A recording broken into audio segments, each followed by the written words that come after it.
En nuestra última enseñanza analizamos la diferencia entre ser religioso y ser espiritual. Nos gustaría reflexionar un poco más sobre esto porque es un área vital para ser un verdadero cristiano. Todos conocemos la diferencia entre un sirviente, un trabajador en una tienda o una fábrica y un hijo trabajando para su propio padre en la misma tienda o fábrica. Su actitud hacia el trabajo será fundamentalmente diferente. Un sirviente trabaja por un salario, trabaja por ciertas horas fijas. Si tiene que trabajar más tiempo, espera pago por horas extras. Espera un bono al final del año y después de 1 o 2 años puede esperar un aumento de salario. Pero un hijo es muy diferente. No piensa en términos del número de horas que trabaja. Puede haber más trabajo en la oficina, la tienda o la fábrica, y el hijo se quedaría gustosamente mucho después de que los trabajadores se hayan ido. Y si la fábrica está pasando por un momento financiero difícil, el hijo no esperará que su padre le dé dinero. ¿Cuál es la diferencia? En la diferencia entre la actitud del trabajador y la actitud del hijo, podemos ver la diferencia entre la forma de vida del Antiguo Testamento y la forma de vida del Nuevo Testamento. Sabemos que la Biblia está dividida en dos partes, el Antiguo Testamento y el Nuevo Testamento, o también llamados el Antiguo Pacto y el Nuevo Pacto. Ahora bien, estos no son términos que usamos mucho hoy en día. Testamento, pacto, suenan más como términos legales. El lenguaje muy simple solo significa un acuerdo. Todos sabemos cómo es un acuerdo. Cuando una persona vende una propiedad o contrata a un trabajador, firman un acuerdo.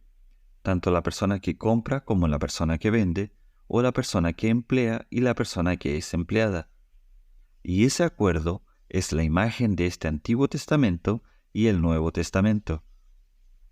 Dios hizo un acuerdo con el hombre en los tiempos del Antiguo Testamento, con Israel. Pero cuando Jesús vino, Él es llamado el mediador del nuevo pacto. Dios hizo un nuevo acuerdo con el hombre. En términos muy simples, podríamos decir que bajo el antiguo acuerdo, el hombre era como un sirviente. Sabemos que un sirviente no puede llamar a su amo padre, y por eso en el Antiguo Testamento los judíos nunca podían llamar a Dios Padre, porque eran sirvientes. Podían llamarlo Señor, Dios, poderoso Maestro, y todo eso, pero no podían llamarlo Padre. Pero cuando Jesús vino, reunió a sus discípulos y les dijo: voy a enseñaros a orar bajo el nuevo pacto. Cuando oréis, decid: Padre nuestro, que estás en los cielos. ¿Qué significa esto? Que este era un nuevo acuerdo. Ahora vamos a ser como hijos e hijas de Dios, y nuestra relación con Dios ya no va a ser como la de un amo y un sirviente. Ni siquiera va a ser como la de un amigo. Un amigo es superior al sirviente que al amo. Va a ser más que una amistad. Abraham fue llamado el amigo de Dios, pero conocemos la diferencia entre un amigo y un hijo.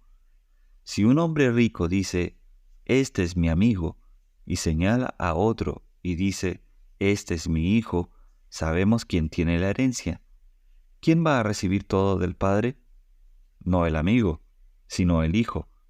Ser hijo de Dios es mayor que ser siervo de Dios, es mayor que ser amigo de Dios.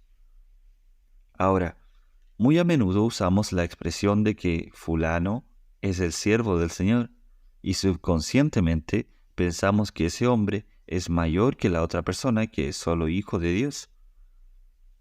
¿Pero es eso realmente cierto? Si vinieras a mi casa y te presento a dos personas y digo: este es mi sirviente y este es mi hijo, ¿quién pensarías que es más importante en mi casa? ¿Es mayor ser siervo del Señor que ser hijo de Dios? Estos son conceptos erróneos que tenemos en nuestra mente y que no son de las Escrituras.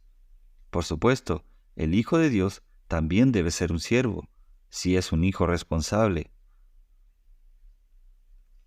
Necesitamos reconocer que Jesús vino para liberarnos de ser meramente esclavos y quiere que seamos hijos. Ahí vemos la diferencia entre ser religioso y ser espiritual. Una persona religiosa se comporta exactamente como un sirviente. Una persona espiritual se comportará como un hijo. Pongámoslo en dos palabras diferentes.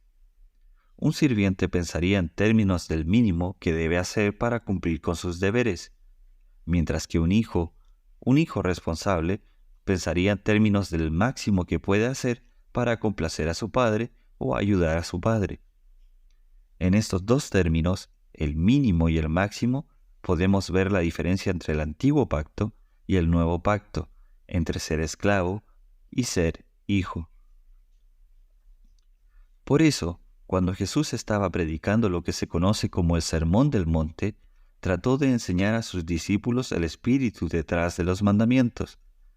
Dijo, por ejemplo, bajo la antigua dispensación, se os dijo, no matarás. Eso es bueno. ¿Cuál es el mínimo requerido? No matarás. ¿Pero es eso lo máximo que Dios requiere? Ciertamente no. ¿Qué sería lo máximo en ese ámbito, en esa área para complacer al Padre? ¿De dónde viene el asesinato? Viene de la ira. Entonces Jesús dijo, yo os digo que no os enfadéis.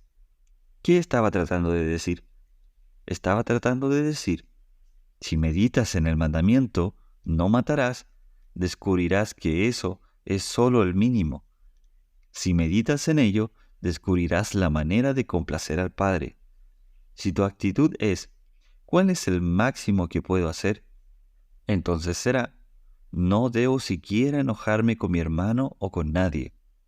Entonces habré complacido al Padre. No he complacido al Padre si solo me he abstenido de cometer asesinato. Ahora, una persona religiosa es aquella que toma la letra de la ley y dice, bueno, la he cumplido. Las personas religiosas se convierten en fariseos, y los fariseos gradualmente se alejan de la verdad. En cada denominación del cristianismo encontrarás fariseos, personas que han adoptado la letra con las tradiciones y que están más interesadas en mantener esas tradiciones externas de su grupo particular que en la vida en Jesucristo. Esta es la forma de piedad que se nos dice en 2 de Timoteo, capítulo 3, versículo 5, que evitemos. Mira, si mantienes tu compañerismo con personas que son orgullosas y arrogantes, gradualmente obtendrás un poco de su espíritu. Si constantemente mantienes compañía con asesinos, obtendrás su espíritu. Y de la misma manera, si mantienes compañía con personas que son un poco piadosas, obtendrás su espíritu. Entonces, cuando dice en 2 de Timoteo capítulo 3 versículo 5 que evitemos a las personas que solo tienen una forma de piedad, es para preservarnos en la vida. El Espíritu Santo nos advierte que no pasemos mucho tiempo con personas que solo cumplen la letra de la ley, que son justas externamente. Ese tipo de religiosidad no agrada a Dios en absoluto. Sé un hijo responsable. De la misma manera, cuando Jesús habló sobre el adulterio, dijo que bajo la antigua dispensación, la cosa era evitar el adulterio, el acto físico. Eso ciertamente era un pecado, pero ¿es eso lo máximo que Dios requiere? No, eso era lo mínimo. ¿Qué era lo máximo? El hijo miraría ese mandamiento de Dios y meditaría en él y diría, bueno, eso es lo mínimo que Dios requiere. Es como el sirviente que dice, bueno, tengo que trabajar de 9 de la mañana a 5 de la tarde. Una vez que mi turno de 8 horas ha terminado, me iré a casa. Pero un hijo puede quedarse hasta las 9 de la tarde o toda la noche si hay trabajo por hacer. Entonces, la actitud de 9 a 5 dice, no debo cometer adulterio, eso es todo. Pero la actitud del hijo es, ¿qué hay detrás de eso? No debo ser impuro en mi actitud o pensamientos hacia nadie. Debe haber pureza en mis pensamientos hacia el sexo opuesto. Jesús lo enfatizó tanto que dijo, si tu ojo te ofende, es mejor que te lo saques. Ahora, ¿quién entiende eso? Solo un hijo, que está desesperado por complacer a su padre, que anhela que su padre esté totalmente satisfecho con su vida. Solo una persona así puede ser realmente espiritual. Busca entender el espíritu detrás de los mandamientos de las Escrituras y no solo la letra de la ley. La Biblia dice que nuestra relación con Jesucristo es como la de una novia con su novio. Esto es el verdadero cristianismo. Es un matrimonio, no una religión. Es una relación entre dos personas. No es adorar un libro, es estar unido a una persona, a la persona de Jesucristo. Las personas religiosas adoran un libro. La Biblia es lo más importante para ellos. Ahora, la Biblia es muy importante para mí, pero no más importante que Jesucristo. Si no tuviera la comunión con Jesucristo, la Biblia se convertiría en un libro muerto para mí. Está viva porque Jesús puede hablarme a través de ella. Nuestra relación con Cristo debe ser como la de una novia terrenal que está profundamente enamorada de su novio. La Biblia habla de nuestra relación con Cristo de esa manera, y entonces, un día, Cristo vendrá y se casará con ella. Es la imagen exacta de una novia que está comprometida, esperando el día de su boda, ansiosa por corresponder con su novio, hablar por teléfono y escuchar a su novio, y querer pasar tiempo con él hasta el día del matrimonio. Durante ese tiempo, ¿cómo vive? Solo le interesa la opinión de su novio. No le importa lo que piense cualquier otra persona en el mundo sobre ella. Quiere complacer a su novio y no hace lo mínimo. Piensa en una pareja comprometida que está profundamente enamorada el uno del otro. Cuando tienen la oportunidad de pasar tiempo juntos, ¿piensan en el tiempo mínimo necesario? ¿Miran el reloj y dicen, ok, hemos pasado 10 minutos y es suficiente? No, sienten que incluso 5 horas no son suficientes. Cuando se escriben cartas el uno al otro, una pareja comprometida que está profundamente enamorada, ¿cuánto van a durar esas cartas? ¿Media página? Dicen, bueno, eso es suficiente, te he dicho que estoy bien y espero que tú estés bien. No, pueden escribir 25 páginas y al día siguiente pueden escribir otras 25 más. Esto es debido al amor.